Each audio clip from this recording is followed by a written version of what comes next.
자 만나보죠. 안녕하세요. 예, 안녕하십니까. 네, 경주시 선거관리위원회가 부정선거 운동 혐의로 대한노인회 경주시 지회장을 경찰에 고발했네요. 예, 그렇습니다. 국민의힘 이성환 예비후보가 지난달 24일 날 대한노인회 경주시 구모 지회장에 대한 경찰의 수사 또 선관위의 조사 촉구하는 기자회견을 열었는데, 그 기자회견을 하고 꼭 18일 만인 지난 13일 날 경주시 선거관리위원회가 구모 대한노인회 경주시 지회장을 공직선거법 위반 혐의로 경주경찰서에 고발을 했습니다. 네, 그럼 어떤 혐의 때문인가요? 예, 경주시 선거관리위원회에 따르면 구모 회장은 2월 19일 이 소속 직원 등 50여 명을 대상으로 특정 예비 후보의 선거운동을 하거나 하게 한 혐의를 받고 있습니다.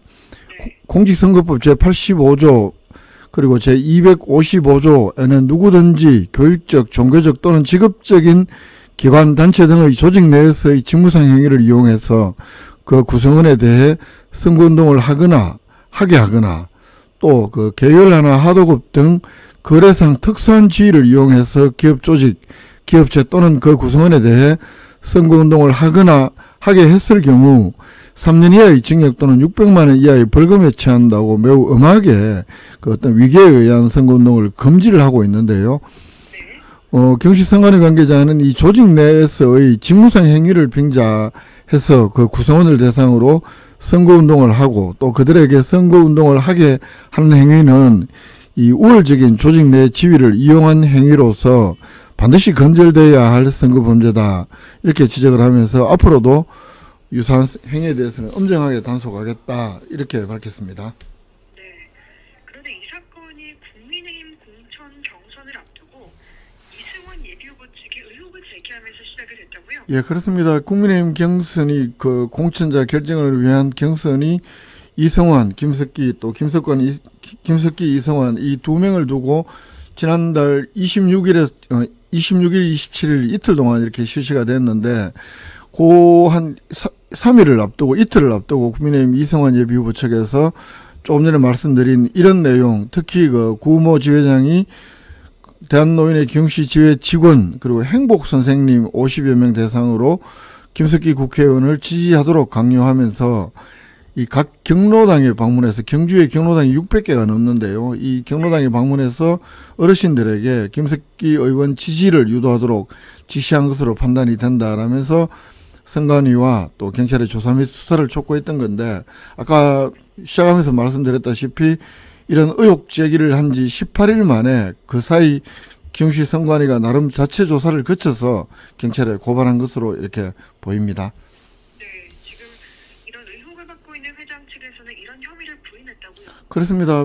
고발 이후의 입장은 나온 것은 없지만 지난달 24일 날 이성환 예비후보가 기자회견을 하고 의혹을 제기하자 그 이틀 뒤에 그 2월 26일 날 대한노인회 경주시 지회 회장단 명의의 입장문을 내어서 그 구모 회장이 우리 노인의 현안상을 잘 해결해 줄 수 있는 후보를 지지하는 것이 노인에게도 도움이 되지 않겠느냐는 개인 의견을 전제로 말했다. 그리고 각자의 생각이 다르므로 판단은 알아서 하길 바란다고 했던 것일 뿐이다. 그래서 그 이성환 예비후보가 제기했던 구모 회장의 선거 개입은 사실과 다르다, 이렇게 반박을 했습니다만, 어쨌든 그 이후에 경주시 선거관리위원회가 고발까지 한 정황을 미뤄보면 앞으로 경찰 수사 전개에 귀추가 주목되는 상황입니다.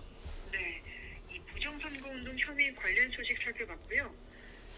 경주교육지원청이 올해 처음으로 경주 학도병 기록물 수집 및 전시회를 개최한다고요? 그렇습니다. 이 한국전쟁 당시 경주 출신 학도병들의 희생, 공헌 이런 것들을 좀 기리고 시민들과 학생들에게 역사적으로 실제 존재했던 그 시기의 당시 삶을 기록으로 전달해주자, 특히 시민들에게 기록되지 않은 기억을 기록으로 보여주자, 이런 것이 목적으로 올해 처음으로 이 학도병 기록물 수집도 하고 6월 달에 전시도 할 예정이라고 합니다. 네, 전시회에서는 어떤 것들을 준비하나요? 일단 그 학도병들, 생존해 있는 학도병들의 인터뷰를 중심으로 참전 당시의 이야기라든가 또 그 이후 개인으로서 삶을 이렇게 체록을 해서 기록물로 보여주겠다 이런 계획인데, 현재 그 경주 출신 학도병이 한 생존자 5명 정도로 선정을 해서 현재 사전 인터뷰를 진행을 하고 있다고 하는데요. 향후에 이 학도병 당사자들의 정언 과정을 영상으로 제작해서 이 전시장에서 선보일 계획이라고 하고, 또 이 구술 기록을 중심으로 여러 가지 그 기록물을 수집하다든가, 또 문화재, 애니메이션, 그리고 참전 당시 생활상을 보여주는 각종 기록물도 전시를 추진한다는 계획이고요. 경주교육지원청이나 경주시청이 보유하고 있는 학도병 관련 기록물뿐만 아니라 기타 유관기관, 개인이 보관하고 있는 이런 학도병 관련 기록물도 확보해서 앞으로 전시할 예정이라고 하는데, 전시는 한국전쟁이 발발한 6월 25일부터 워낙은 계획을 했다고 하는데, 이게 지금 전시 일정이 다른 일정이 있어서 일단 그것이 끝나고 6월 말부터 9월 말까지 옛 경주역, 그러니까 경주문화관 1918에서 전시회를 진행할 예정이라고 합니다. 추진위원회도 발족을 했다고요? 어제 추진위원회 및 발대식을 갖고 또 1차 회의를 가졌다고 하는데, 이 추진위원회는 경주교육지원청의 직원이라든가 그리고 시군교육청의 기록연구사라는 직렬이 있다고 하는데요. 그분들 한 30여 명으로 구성을 했습니다. 그리고 경주 지역에는 6.25 전쟁 당시 전쟁이 직후인 경주 중고등학교 학생이 7월 7일 1차로 170여 명이 참전한 것을 비롯해서 경주공업중학교, 경주문화중학교 이렇게 3개 학교에서 학도병들이 참전한 것으로 현재 전해지고 있고, 또 이들 학교에는 전몰 학도병 추념비라든가 전몰하고 위령탑 순국동문 추모비라는 이름으로 이 학도병 관련한 현충시설이 실제 존재하고도 있어서 이 교육청에서 모처럼 뜻있는 기획을 한 것 아니냐 이런 평가가 가능할 것 같습니다. 네. 마지막 소식으로 경주 금천리 고분군에 대한 발굴조사가 올해 진행된다고요?